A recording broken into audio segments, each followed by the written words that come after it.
তুমি যেই চেয়ারটাতে বসে আসো সেইখানে একা বসে নাই, তুমি তোমার বাবা মার স্বপ্নকে নিয়ে বসে আছো। কিন্তু প্রতি মুহূর্তে তুমি সেই স্বপ্নগুলোকে ভেঙে চুরমার করে দিচ্ছ। একবারও আব্বা আম্মুর কথা ভাবতেছো না, না ভাবতেছো নিজের স্বপ্নের কথা। Just social media, friends, gaming এসবেই তোমার জীবনের সবচেয়ে মূল্যবান সময়টাকে নষ্ট করতেছো। এই এইচএসসি 26 তোমাদের পরীক্ষার ডেট অলরেডি দিয়ে দিছে। মে থেকে জুনের মধ্যে তোমাদের এইচএসসি পরীক্ষা হবে। কিন্তু অনেকেরই এখনো ফার্স্ট ইয়ারের সিলেবাসই শেষ হয় নাই, সেকেন্ড ইয়ারও অনেকটা টাইম শেষ। তো এই অল্প সময়ের মধ্যে তোমার পাহাড় সমান সিলেবাস কিভাবে শেষ করবা, এই চিন্তায় অনেকে পড়তেই বসতে পারতেছো না। আবার অনেকে অনেক ট্রাই করার পরেও সবকিছু তুমি সঠিকভাবে গোছাই নিতে পারো নাই। হইতে পারে সঠিক গাইডলাইন বা সঠিক অ্যাপ্রোচ না জানার জন্য তোমার এই অবস্থা। কত শত স্বপ্ন নিয়ে এইচএসসির এই জার্নিটা আমরা শুরু করি, কিন্তু কোথায় এসে যেন আমরা সেই ইকুয়েশনটা আর মিলাইতে পারি না। বুঝতে পারতেছি তোমার জীবনের ইকুয়েশন অলরেডি অনেক বেশি জটিল হয়ে গেছে। You tried but you failed, at the end of the day you lost your confidence. তাই অনেকেই এই সময় এসে পড়তে বসার সাহসই পাচ্ছ না যে এত বড় সিলেবাস কিভাবে এই অল্প সময়ের মধ্যে শেষ করব। তোমার সিলেবাস তোমাকে ডিসেম্বর থেকে জানুয়ারির মধ্যে শেষ করতে হবে, অর্থাৎ এখন থেকে তুমি মাত্র 6 থেকে 7 মাস সময় পাবা। এই 6 থেকে 7 মাস সময়ের মধ্যে তোমার ফার্স্ট ইয়ারের গ্যাপ উঠাইতে হবে, সেকেন্ড ইয়ারের সিলেবাস কমপ্লিট করতে হবে। এবং শুধু কমপ্লিট করলেই হবে না, একবার করে সিলেবাস কমপ্লিট করে তুমি কিছুই পারবা না, কিছুই মনে রাখতে পারবা না। তোমাকে কমপক্ষে 3-4 বার করে রিভাইজ দিতে হবে। তারপরে কোনো একটা অধ্যায় বা তোমার কোনো একটা বিষয় তোমার আয়ত্তে আসবে। তার আগে তুমি কোনোভাবেই আয়ত্তে আনতে পারবা না। তবে তুমি যদি সঠিক অ্যাপ্রোচে আগাও, এই 6 থেকে 7 মাসের মধ্যে এইচএসসির সম্পূর্ণ সিলেবাস ফার্স্ট ইয়ার এবং সেকেন্ড ইয়ার 100% ভাবে কমপ্লিট করা সম্ভব। একটু সময় নাও, একটু ভাবো। নেক্সট 5 থেকে 6 মিনিট তোমার জীবনের সবচেয়ে গুরুত্বপূর্ণ সময় হইতে পারে। তো তোমার কাছে আমার অনুরোধ থাকবে, এই 5 থেকে 6 মিনিট খুব মনোযোগ সহকারে তোমাকে যা বলি প্রত্যেকটা ওয়ার্ড মাথার মধ্যে ঢুকাই নাও। এই সামান্য একটা উপলব্ধি তোমার জীবনকে চেঞ্জ করার জন্য যথেষ্ট। তো তোমাকে আমি মাত্র 3টা স্টেপ বলে দিব, এই 3টা স্টেপ তুমি ফলো করবা। ইনশাল্লাহ এই অল্প সময়ের মধ্যে তোমার এই এইচএসসি সিলেবাস প্রথম থেকে শেষ পর্যন্ত খুব ভালো করে শেষ করতে পারবা। ফার্স্ট পয়েন্ট, নিজেকে প্রশ্ন করো। নিজেকে আয়নার সামনে দাঁড়িয়ে একবার প্রশ্ন করো, হোয়াই। তুমি কি কখনো ভাবছিলা যে তোমার জীবনে কখনো এইরকম সময় আসবে? তুমি কি কখনো ভাবছিলা যে কলেজের পরীক্ষায় তুমি ফেল করবা? অনেকেই ফার্স্ট ইয়ারের ইয়ার চেঞ্জে ফেল করছো, যেটা হয়তো তুমি কোনোদিন কল্পনাও করো নাই। তোমাদের এইচএসসি 26 জাস্ট 19 সালে লাস্ট ফুল সিলেবাসে পরীক্ষা হয়েছে। তো 19 সালে যখন ফুল সিলেবাসে পরীক্ষা হয়, জাস্ট একটু ইকুয়েশনটা দেখে আসো যে 19 সালে কত সংখ্যক প্লাস পাইছিল, 50,000-এর নিচে। তারপরে 20 থেকে 24 এই 4 বছর প্লাসের সংখ্যা 1.5 লাখ প্লাস মাইনাস হয়েছে। কই ফুল সিলেবাসের পরীক্ষার সময় 50-এর নিচে ছিল, কই 1.5 লাখে গেছে। তো এইবার ফুল সিলেবাসে পরীক্ষা, এইবারও যদি প্লাসের সংখ্যা 50-এর নিচে নামে তাহলে কি অবস্থা হবে? অনেকেই বুঝতেছ না, এসএসসি এবং এইচএসসি কিন্তু সেম না। যেদিন দেখবা তোমার এই পাশের বন্ধুটা এ প্লাস পাইছে, ভালো কোনো বিশ্ববিদ্যালয়ে চান্স পাইছে, কিন্তু তুমি পাও নাই, সেদিন বুঝবা বাস্তবতা কত কঠিন, জীবন কত কঠিন। কাউকে সেদিন পাশে পাবা না, কোনো বন্ধু বান্ধবী আব্বু আম্মু হয়তো বা তোমাকে সাপোর্ট করবে না। তো এই কঠিন দিনগুলো যদি দেখতে না চাও, এখনই সাবধান হয়ে যাও। এখনো সময় আছে।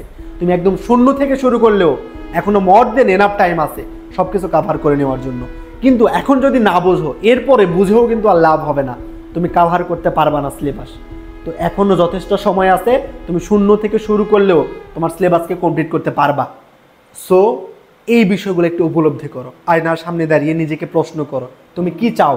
তোমার সেই শৈশব থেকে এখন পর্যন্ত লালিত স্বপ্ন ডাক্তার হওয়া বা ইঞ্জিনিয়ার হওয়া, এইটা ডিপেন্ড করতেছে তোমার এই এখন থেকে 7 থেকে 8 মাসের পড়াশোনার উপর। এই 7 থেকে 8 মাস যদি খুব ভালোভাবে পড়াশোনা করতে পারো, তাহলে ইনশাল্লাহ সেই শৈশবের স্বপ্নগুলোকে তুমি এসে পূর্ণতা দিতে পারবা, নাহলে কোনোদিনই পারবা না। আরেকটা বিষয়, নিজেকে মেজার করা শিখতে হবে। ধরে নাও তুমি এইচএসসিতে ফিজিক্সে 100-তে 100 পাইতে চাও, তো তোমার এইটা বুঝতে হবে যে আমি ফিজিক্সে 100 মার্ক পাইতে চাই। তো এই 100 মার্ক পাওয়ার জন্য আমার কি পরিমাণে ইফোর্ট দিতে হবে, এইটা তোমাকে মেজার করা শিখতে হবে। এই ইফোর্টটা তুমি যদি মেজার করতে পারো, তাহলে ইনশাল্লাহ তোমার আর কারো গাইডলাইনের প্রয়োজন হবে না, কোনো ভাইয়ের মোটিভেশনের প্রয়োজন হবে না। নিজেই নিজেকে মেজার করতে পারবা, যে নিজেকে মেজার করতে হবে তোমার যে পরীক্ষা আমি 100 মার্ক পাইতে চাই, তো এইটা পাওয়ার জন্য আমার কি পরিমাণে পরিশ্রম করতে হবে। হইতে পারে সেটা 10 ঘন্টা, হইতে পারে 16 ঘন্টা, সেটা তুমি সবচেয়ে ভালো জানো যে তোমার কয় ঘন্টা পড়তে হবে, কি পরিমাণে এফোর্ট দিতে হবে। এই মেজারটা করো আগে, তুমি কি চাচ্ছ তার বিনিময়ে তোমাকে কতটা এফোর্ট দিতে হবে এই মেজারটা করো, তাহলে তুমি তোমার নিজের অবস্থান বুঝতে পারবা তুমি কি চাও, তুমি কি করতেছো। এইটা খুব বেশি বোঝা গুরুত্বপূর্ণ। এরপরে আসবো আমরা সেকেন্ড পয়েন্ট, প্ল্যান বা রুটিন থাকতে হবে। তোমার একটা নির্দিষ্ট প্ল্যান থাকতে হবে, তোমার নিজের একটা প্ল্যান থাকতে হবে, নির্দিষ্ট একটা রুটিন থাকতে হবে। তুমি প্রথমেই তোমার একটা খাতায় তুমি ফিজিক্স 2 পার্টের কতগুলো অধ্যায় আছে লিখে নাও, এভাবে সব বিষয়ের কতগুলো অধ্যায় আছে লিখে নাও। এরপর তুমি মার্ক করো যে কোন অধ্যায়গুলো তোমার একটু করেও পড়া হয়েছে বা কোন অধ্যায়গুলো তোমার পড়া একদমই হয় নাই। যদি তোমার একটা অধ্যায়ও না পড়া হয়, তুমি একদম শুরু থেকে শুরু করো, একদম শুরু থেকে শুরু করো। আগে তোমার লাস্ট ইয়ারে যে শর্ট সিলেবাসটা ছিল ফার্স্ট পেপারের, এইটা তুমি কমপ্লিট করে রাখো। ফার্স্ট পেপারের আগের বছরে যে শর্ট সিলেবাসটা, এইটা তুমি আগে কমপ্লিট করে রাখো, সাথে সাথে তুমি সেকেন্ড পেপার চালাই যাও। এভাবে নিজের একটা প্ল্যান করতে হবে, নিজের একটা নিজস্ব রুটিন থাকতে হবে, সেই রুটিন অনুযায়ী তোমাকে আগাইতে হবে। তোমার যদি নিজস্ব কোনো প্ল্যান না থাকে, রুটিন না থাকে, তুমি আগাইতে পারবা না, সিলেবাস সঠিক টাইমে শেষও করতে পারবা না। এই জন্য নিজের একটা প্ল্যান থাকতে হবে, একটা রুটিনের মধ্যে দিয়ে নিজেকে যাইতে হবে। নেক্সট 6 থেকে 7 মাসের মধ্যে কোন অ্যাপ্রোচে আগাইলে তুমি ইফিসিয়েন্টলি তোমার সিলেবাস 100% কমপ্লিট করতে পারবা, এই নিয়ে তোমরা যদি রুটিন এবং প্ল্যান চাও তাহলে কমেন্ট বক্সে জানাও, এই নিয়ে তোমাদের জন্য আমি একটা ভিডিও নিয়ে আসবো। তো একটা প্ল্যান তৈরি করো, নিজস্ব প্ল্যান, একটা রুটিন করো, সেই অনুযায়ী তুমি সামনে আগাও, তাইলে এই সময়ের মধ্যে তুমি কমপ্লিট করতে পারবা। জাস্ট একবার তোমার বাবা মায়ের কথা ভাবো, অনেকেই মোটিভেশন পাও না, মোটিভেশন খোঁজো। জাস্ট চোখ বন্ধ করে তোমার আব্বু আম্মুর কথা একবার ভাবো, এমনি মোটিভেশন চলে আসবে। তুমি যেই চেয়ারটাতে বসে আসো সেইখানে একা বসে নাই, তুমি তোমার বাবা মার স্বপ্নকে নিয়ে বসে আছো, কিন্তু প্রতি মুহূর্তে তুমি সেই স্বপ্নগুলোকে ভেঙে চুরমার করে দিচ্ছ। একবারও আব্বু আম্মুর কথা ভাবতেছো না, না ভাবতেছো নিজের স্বপ্নের কথা।